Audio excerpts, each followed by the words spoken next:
Bienvenue sur la chaîne La Parole Vivante. Aujourd'hui, on va parler des dons spirituels. Donc la leçon, elle va comprendre un peu tous les dons spirituels, bien sûr. Je parle donc des langues, des guérisons, les prophéties, les miracles et des révélations directes. Pour une prochaine fois, je détaillerai un peu tout ça au niveau des langues, au niveau des guérisons, etc. Donc, tout ce qu'on associe à l'époque des apôtres et que certains affirment encore vivre aujourd'hui. Alors, l'Esprit donne-t-il encore ses dons? Ont-ils cessé? Et surtout, que dit vraiment les Écritures? Pas au niveau des émotions, pas des traditions, pas des expériences, mais vraiment ce que dit la parole de Dieu.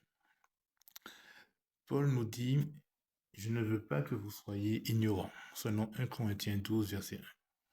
Paul ouvre la section des dons spirituels en disant, pour ce qui concerne les dons spirituels, je ne veux pas que vous soyez dans l'ignorance. C'est clair. Dieu veut que nous comprenions comment ces dons fonctionnaient, à quoi ils servaient, qui ils recevaient et combien de temps ils devaient durer. Autrement dit, si nous sommes confus aujourd'hui, c'est parce qu'on a oublié de suivre l'enseignement de l'apôtre. Voilà. Donc, à quoi servaient vraiment les dons miraculeux? Regardons Hébreux chapitre 2, versets 3 et 4. Écoutons ce qu'il dit. Ce salut, annoncé par le Seigneur, nous a été confirmé par ceux qui l'ont entendu. Dieu appuyant leur témoignage par des signes, des prodiges et divers miracles, et par les dons du Saint-Esprit distribués selon sa volonté. Voici les dons, voici leur fonction. Dieu révélait, Christ enseignait et les apôtres proclamaient. Et bien sûr, Dieu confirmait leurs paroles par des signes. Les dons étaient des confirmations, pas des décorations. Ils ne donnaient pas un spectacle spirituel comme nous voyons actuellement. Ils authentifiaient la parole avant qu'elle soit complète. Quand la révélation est complète, la confirmation n'est plus nécessaire. Maintenant, comment les chrétiens justement recevaient les dons? Et ça, nous allons lire Acte 8.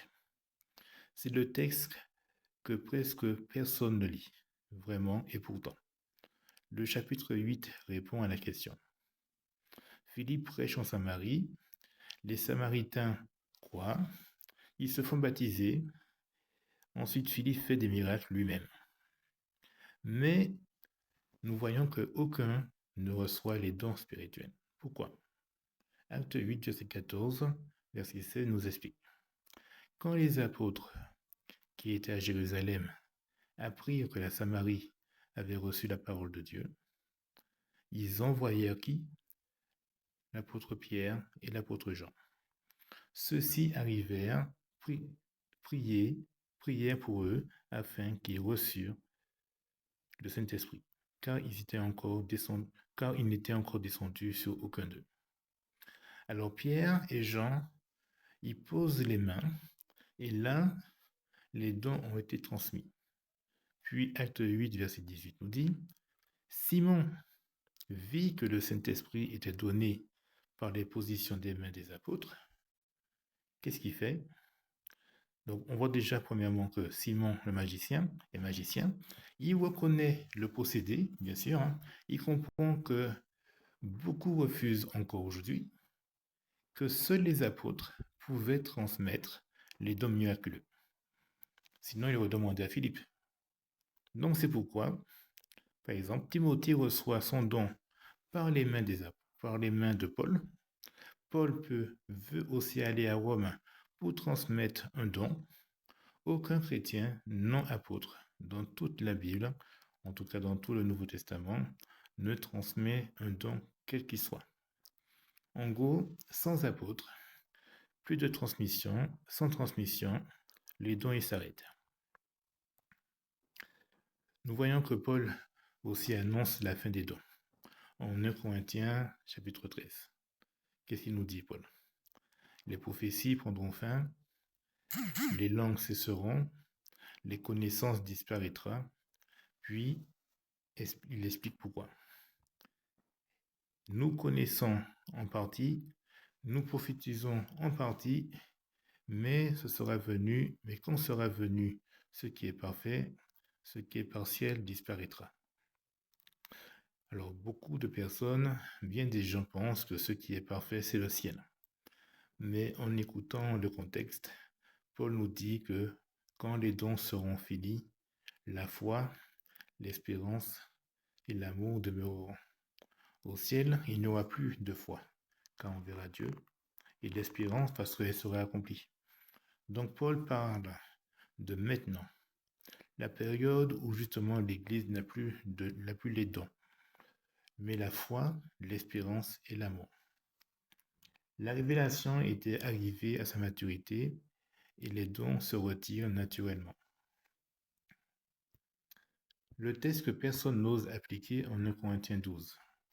Si les dons existent encore aujourd'hui, alors tous doivent aussi exister. Parce que l'apôtre Paul nous dit, si tout le corps était un seul membre, où serait le corps? Un corps ne peut pas contenir un seul don et manquer que tous les autres. Donc si les langues sont encore actives aujourd'hui, alors où sont les guérisons instantanées au niveau apostolique?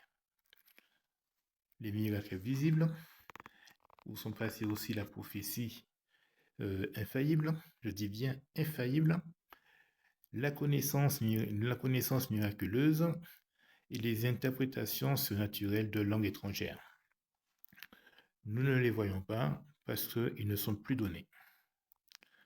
Ce que la Bible nous appelle prophétie, selon Deutéronome 18.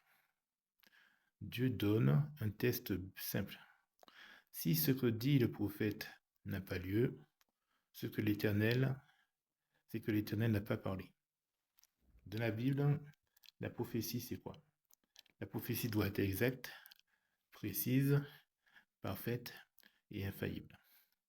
Aujourd'hui, les prophètes modernes, on voit le plus souvent, pour ne pas dire chaque fois, ils se trompent régulièrement, parlent de manière vague et se contredisent entre eux. Ce n'est pas la prophétie biblique. Maintenant, ce que la Bible nous dit pour le parler en langue? En acte 2. Acte 2 définit les langues. Chacun les entendait parler dans sa propre langue. Et voici la liste que Luc nous mentionne. La langue des Parthes, de Mède, les Élamites, le Mésopotamien, le Cappadocien, l'Égyptien, le Romain, le Crétois et l'Arabe. Ce sont des langues humaines réelles, comprises immédiatement par les auditeurs. Le miracle n'était pas un état émotionnel, le miracle était linguistique, réel et observable. Aujourd'hui, ce qu'on appelle langue n'a pas de grammaire, de structure, de vocabulaire et n'a aucun sens identifiable. Ce n'est pas la même chose que ce que nous voyons dans Acte 2. Ce que je ne suis pas en train de dire, je ne dis pas que Dieu ne peut plus guérir, que Dieu ne peut plus intervenir, et que Dieu n'écoute plus, et que Dieu n'agit plus. Dieu agit toujours, mais pas dans les dons apostoliques, car ces dons avaient un but bien précis, et ce but est accompli. Ce que l'Esprit produit aujourd'hui. L'apôtre Paul nous dit, la foi, l'espérance et l'amour demeurent. Voilà la vraie œuvre de l'Esprit aujourd'hui. La foi construite sur la parole révélée. L'espérance qui nous ancre et nous porte. Et l'amour qui nous transporte profondément. Et le plus grand, dit Paul, c'est l'amour. Aujourd'hui, la maturité de l'Église ne se mesure pas en miracle, mais en amour, en vérité, en obéissance en fidélité et en sainteté. Nous aurons l'occasion de revenir un peu sur chaque don. Nous allons pouvoir les développer peut-être très bientôt. Mais en conclusion, pour terminer, je dirais que les dons miraculeux étaient réels, étaient nécessaires. Ils avaient un but bien précis de confirmer les révélations et qui étaient transmises par les apôtres.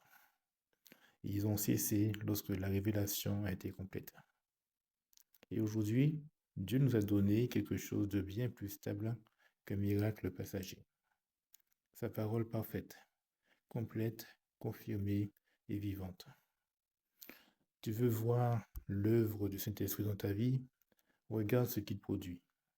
Un caractère transformé, une fidélité profonde, une foi solide, un cœur rempli d'amour, une vie renouvelée par la vérité. C'est cela, aujourd'hui, la véritable œuvre du Saint-Esprit. Sur ce, je vous dis à très bientôt pour les prochaines leçons.